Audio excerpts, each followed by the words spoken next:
भारत की धरती पर 12 ऐसी जगहें हैं जो सिर्फ मंदिर नहीं बल्कि एक रहस्य हैं। ये वो पवित्र स्थान है जहां माना जाता है कि भगवान शिव खुद प्रकाश के रूप में प्रकट हुए। इन्हें हम 12 ज्योतिर्लिंगों के नाम से जानते हैं। लेकिन इनकी कहानी, इनकी शुरुआत एक ऐसे ब्रह्मांडीय टकराव से होती है जिसने सृष्टि के होने या न होने पर ही सवाल खड़ा कर दिया था। बात बहुत पुरानी है।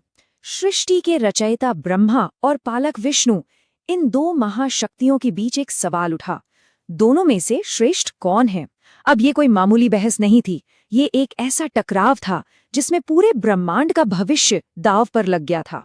और ठीक उसी वक्त जब ये विवाद अपने चरम पर था, उन दोनों के बीच अचानक जमीन और आसमान को चीरती हुई आग की एक विशाल अंतहीन मीनार प्रकट हुई।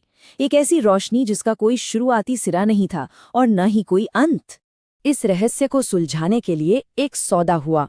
ब्रह्मा जी ने हंस का रूप लिया और उस रोशनी के शिखर को ढूंढने ऊपर उड़ चले, और भगवान विष्णु ने एक विशाल वराह बनकर उसकी जड़ खोजने के लिए पाताल की गहराइयों में उतरना शुरू कर दिया। सदियां बीत गईं, युग गुजर गए, लेकिन दोनों में से कोई भी उस अनंत ज्योति का छोर नहीं ढूंढ पाया। जब दोनों देवताओं ने हार मान ली और वापस लौटे, तब उस अग्नि स्तंभ से स्वयं महादेव प्रकट हुए। उन्होंने कहा, मैं ही वो अनंत शक्ति हूँ, और धरती पर जहां जहां मेरी ये दिव्य ज्योति प्रकट होगी, वहां वहां एक ज्योतिर्लिंग स्थापित होगा।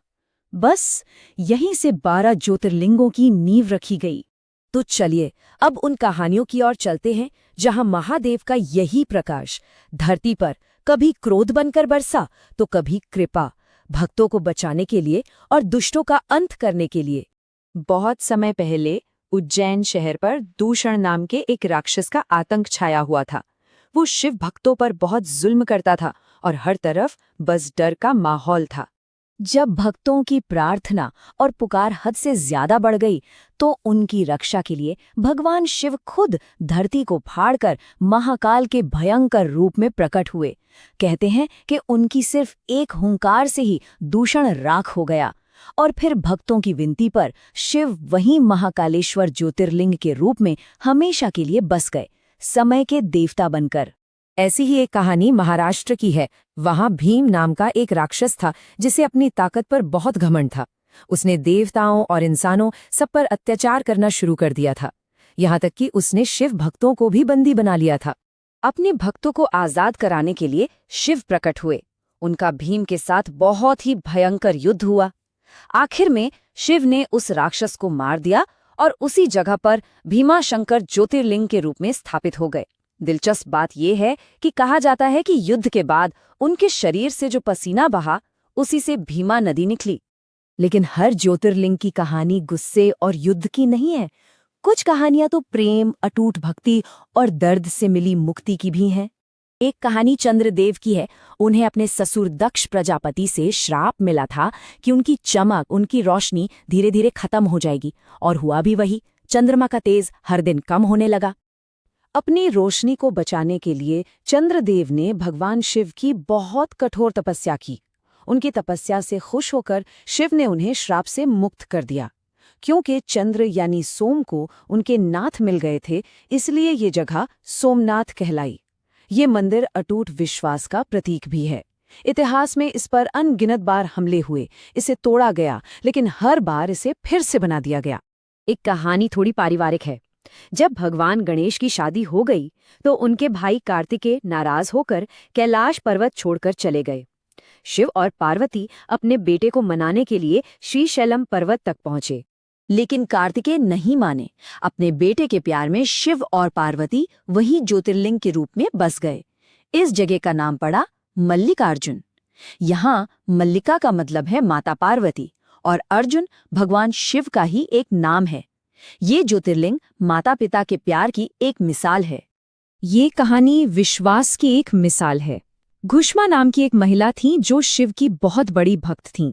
वो हर रोज मिट्टी के 101 शिवलिंग बनाती और फिर उनकी पूजा करती थीं।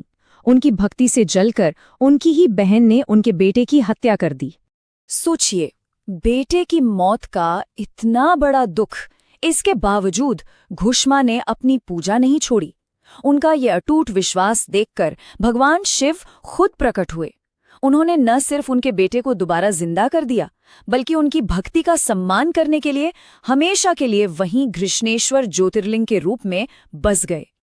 अब हम उन ज्योतिर्लिंगों की बात करते हैं जो ब्रह्मांड के नियम, मुक्ति और दिव्य व्यवस्था को दिखाते हैं। महाभारत की लड़ाई के बाद पांडव अपने पापों से मुक्ति पाने के लिए भगवान शिव को ढूंढ रहे थे, लेकिन शिव उनसे बहुत नाराज थे और उनसे बचने के लिए उन्होंने एक बैल का रूप ले लिया। जब भीम ने उन्हें पहचान लिया तो शिव जमीन में समाने लगे, लेकिन उनकी पीठ का हिस्सा एक चट्टान के रूप में केदारनाथ में प्रकट हुआ और वही आज केदारनाथ ज्योतिर्लिंग है। बाकी ज्योतिर्लिंगों की भी अपनी खास कहानियां हैं, जैसे काशी विश्वनाथ, जहां शिव खुद इंसान को मोक्ष देते हैं, रामेश्वरम, जहां भगवान राम ने रावण से युद्ध करने से पहले शिव की पूजा की थी, वैद्यनाथ, जहां शिव एक वैद्य बने, नागेश्वर, जहां वे सांपों के देवता के रूप में पूजे जाते हैं, ओंकारेश्वर, जो ब्रह्मांड की पहली आवाज ओम का रूप है, और त्र्यंबकेश्वर, जहां शिव ने जीवन देने वाली गोदावरी नदी को धरती पर उतारा था। लेकिन इन सारी कहानियों के पीछे एक और गहरा सच छिपा है। इन 12 जगहों को सिर्फ मंदिर समझना शायद इनकी असली शक्ति को नजरअंदाज करना है। असल में ये 12 ज्योतिर्लिंग सिर्फ पूजा की जगह नहीं है, बल्कि ये पृथ्वी पर मौजूद शिव की दिव्य ऊर्जा के 12 केंद्र हैं, जो ब्रह्मांड की अलग अलग शक्तियों को नियंत्रित करते हैं। हर ज्योतिर्लिंग जीवन के एक जरूरी हिस्से से जुड़ा है।